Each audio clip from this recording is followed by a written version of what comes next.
Scarecrow. Fear is control. Control is power. Power is everything. Or at least, that's the way some people see it. If a person can learn to control their fear, they have power over their destiny. If you can learn to control another person's fear, you have power over that individual's life. That's how the Scarecrow sees things. He's developed toxins and refined his own mental abilities to manipulate other people's fears. He is a master of the emotion and has turned it into a weapon that he wields against society time and time again. But it hasn't always been this way. For Jonathan Crane, the Scarecrow's alter ego, the road to becoming the master of fear was a dark path that crossed with Batman's on many occasions. Crane faced his own fears, yet these emotions are also what motivate him to exact revenge against those whom he feels have wronged him, enemies such as the Dark Knight.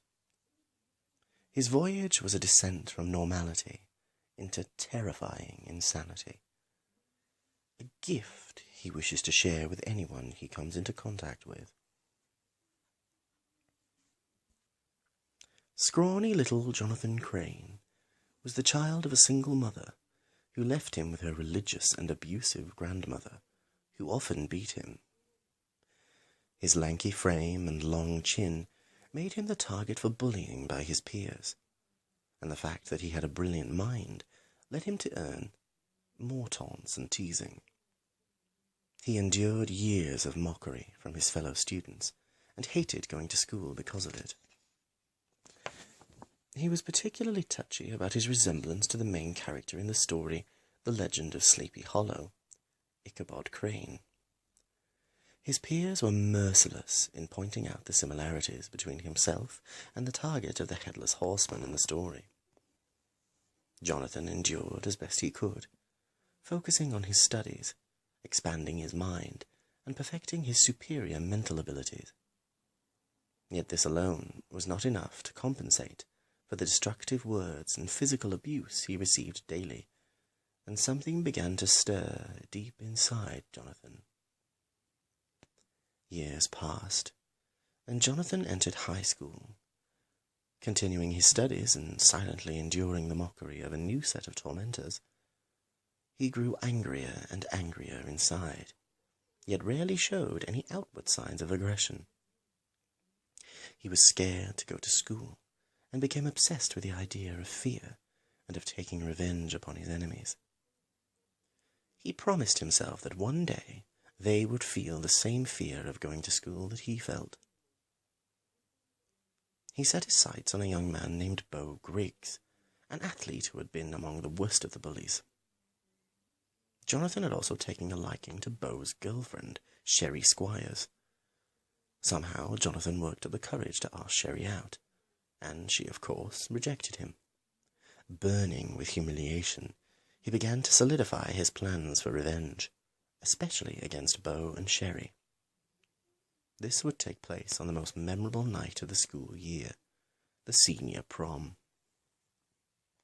In view of his somewhat unfortunate physical appearance, the awkward and gangly Jonathan had been nicknamed Scarecrow by his classmates. Jonathan took the nickname to heart and adopted it, fashioning a mask that made him look like a cornfield scarecrow. He headed for the high school, where numerous teenagers were dancing the night away at the prom. Lurking in the shadows of the school parking lot, a gun in his hand, Jonathan waited to exact his revenge upon Beau and Sherry. As the school's most popular couple left the prom, a terrifying figure waving a gun leapt in front of their car, causing them to crash. They were killed instantly. Showing no remorse, Jonathan walked away from the car wreck, satisfied that he'd gotten revenge for his childhood misery. At that moment, the Scarecrow was born. As a young man, Jonathan attended Gotham University, where he studied psychology. His experiences growing up had shown him the power of fear, and he was most interested in this subject area. He began investigating the effects certain chemicals could have on the human psyche. Crane was a brilliant student, and he eventually became a doctor of psychology. He was hired as a professor at Gotham University, but unfortunately, the shadow of his school years hadn't left him, and Crane grew obsessed with his studies of fear. He wanted to create a chemical compound that could produce the feelings of dread in others. Feeling he was close to a breakthrough, Jonathan began testing his experimental chemical formula on his university students. The students suffered deep psychological trauma. But Crane had finally achieved his goal. He had created a toxin that could force people to experience their worst fears as though they were reality. The Gotham University Board of Regents learned of Crane's human testing and summarily dismissed him from his position as a professor at the school.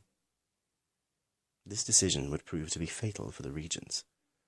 Exposure to the chemicals, combined with his training as a psychologist and the traumatic childhood and adolescence he'd experienced, all worked together to make Dr. Jonathan Crane's mental and emotional disposition very fragile. Losing his job at Gotham University was the last straw, and something inside him finally snapped. The murderous identity of the Scarecrow consumed him, and he once again donned his creepy burlap mask. Just as he'd done years before at the high school prom, he sought revenge against his enemies, the Regents. The Scarecrow attacked the Board of Regents with his fear toxin, causing the members of the board to experience their deepest fears. Several of them were literally scared to death. The success of achieving his vengeance made the Scarecrow aspect of Crane's personality utterly dominant, and he ventured into Gotham City to cause havoc. But the villain soon encountered another night-prowling denizen of Gotham. He was captured by Batman and incarcerated in the Arkham Asylum for the criminally insane. During his college years, Crane had spent time working at Arkham Asylum as a junior psychologist. During his time there, he encountered the petty criminal who would one day become the Joker. The two formed a brief friendship, neither believing they would see the other again. However, years later, as both men fell ever deeper into the abyss of madness, the opportunity for them to work together finally presented itself. Scarecrow soon escaped Arkham and embraced the role of a fearmonger. At one stage, he only spoke in rhymes, to play up his resemblance to a terrifying ghoul from childhood fairy tales. He fought the Batman several times, including during Batman's hunt for the so-called calendar killer who killed his victims on holidays. Scarecrow also enjoyed causing dreadful mischief on traditionally scary days like Halloween. These seemed like appropriate times at which to use his fear toxin to torture and kill his victims. They often experienced fatal heart attacks induced by the terror those toxins caused. Batman's enemy, Bane, once destroyed Arkham Asylum, freeing its dangerous inmates. Scarecrow was among those who escaped to wreak havoc upon Gotham City. It had been Bane's goal to unleash an army of supervillains to wear down Batman. Whilst many of the freed villains worked independently, Scarecrow pooled his resources with the Joker in a plan that involved torturing Gotham's mayor, keeping him alive to see just how long he could endure the pain. The mayor was attacked by these two fiends in his office by a double dose of their own unique brands of chemically induced terror, fear toxin, and laughing gas. As he was forced to experience his own worst fears, the clown prince of crime and the master of fear took him to the sewers under Gotham. Fortunately, their plans for further torture were derailed quickly when the duo were confronted by Batman. Scarecrow's fear toxin, frustratingly, had no effect upon Batman. Meanwhile, the Joker abandoned the scene, leaving the lanky Crane to his own devices. Scarecrow used the sewers around him to evade Batman, and also escaped. Later, back at their hideout, there was the inevitable violent confrontation between the two villains. Although Scarecrow attempted to use his unique form of martial arts against the Joker, he was unable to defeat his former ally. The Joker nearly killed Scarecrow with only a chair. Unfortunately, Bane was successful in breaking Batman's back, paralyzing him while the Scarecrow recovered from the Joker's attack. Crane found that he was not finished terrorizing Gotham, and, along with many other criminals, ran amok in Gotham in the absence of the city's great protector. Scarecrow recruited homeless boys and taught them to use the fear toxin and other methods to terrorize Gotham's citizens. Unfortunately for Jonathan Crane, Batman's temporary replacement, Azrael, a hero bred to be an assassin, had a much more violent law enforcement style.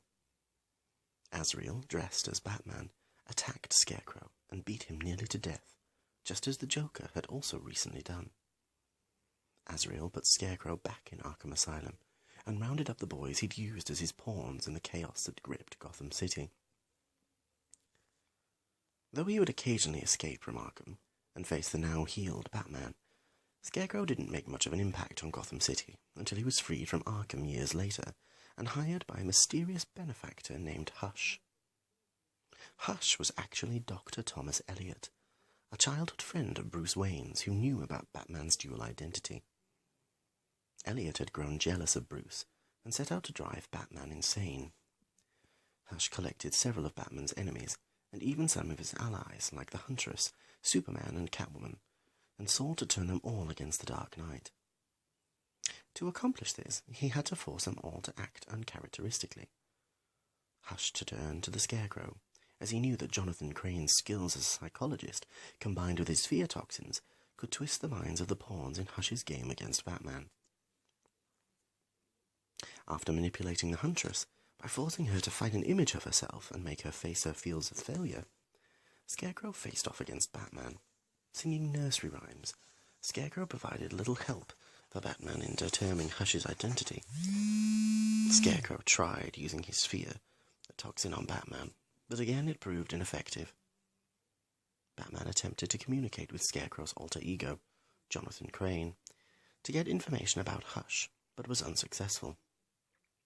Scarecrow was eventually taken back to Arkham, where he plotted his next attack on Batman and Gotham City. Another of Batman's enemies sought to exploit Scarecrow's talents for their personal gain. The Penguin had risen in the ranks of organized crime in Gotham, but was feeling threatened by other crime bosses. Planning to use Crane's fear toxin to keep those other bosses in line, the Penguin joined forces with the Scarecrow. However, the Penguin's associate, a geneticist named Fright, altered Jonathan Crane's DNA, transforming him into a monster known as Scarebeast. Scarebeast had increased powers, such as super speed, great agility, and the ability to spray his fear toxin on command. Penguin was pleased with Crane's transformation, revealing that his true goal had always been to use the Scarebeast to keep his criminal colleagues in check. Once he was assured that his position in the crime world was safe, Penguin abandoned the Scarebeast. Batman fought the Scarebeast, and it took several tranquilizers to take him down. The monster transformed back into Jonathan Crane, but would later briefly resurface. The transformations took their toll on Crane, eventually putting him into a coma. When Crane awoke from his coma, his DNA had reverted to its previous state, and he could no longer change into the Scarebeast. Back in Arkham, Jonathan made the decision to forsake his fear toxin, instead using his superior mental abilities and understanding of the human psyche to cause fear in others and control them. Through words alone, he was soon able to convince his guards at Arkham to let him go. Free from the asylum, Crane went on a killing spree, taking a dark pleasure in knowing that Gotham's citizens were living in fear of a serial killer. He used his fear toxin to find out his victims' greatest fears before brutally killing them. Because of his great ability to instill fear in the hearts of all he came into contact with, the Scarecrow was soon selected to wear a Sinestro Corps ring. The Sinestro Corps was an army of soldiers who battled the Green Lantern Corps using the yellow energy of fear. The ring selected their bearers based on their ability to wield fear as a weapon. Although chosen, Scarecrow was not allowed to finally obtain his yellow ring. He was stopped by Green Lanterns Hal Jordan and John Stewart in battle. Still free from Arkham, Scarecrow has aligned himself with several criminal organizations over the years. He was a member of Lex Luthor's Secret Society of Villains, as well as the Injustice League of America. And though he is surrounded by like-minded colleagues who strive to accomplish evil in the world, Crane is still distrustful of all of them. Ultimately, Jonathan Crane, the brilliant child who was abused by family and schoolmates, has succumbed to his own worst fears. He lives to bring fear into hearts and minds of the people of Gotham City, and does so best when he goes it alone. It's all he's ever wanted, and finally the scared, skinny kid has obtained his greatest desire. Fear is control. Control is power. Power is everything. The Scarecrow is the master of fear.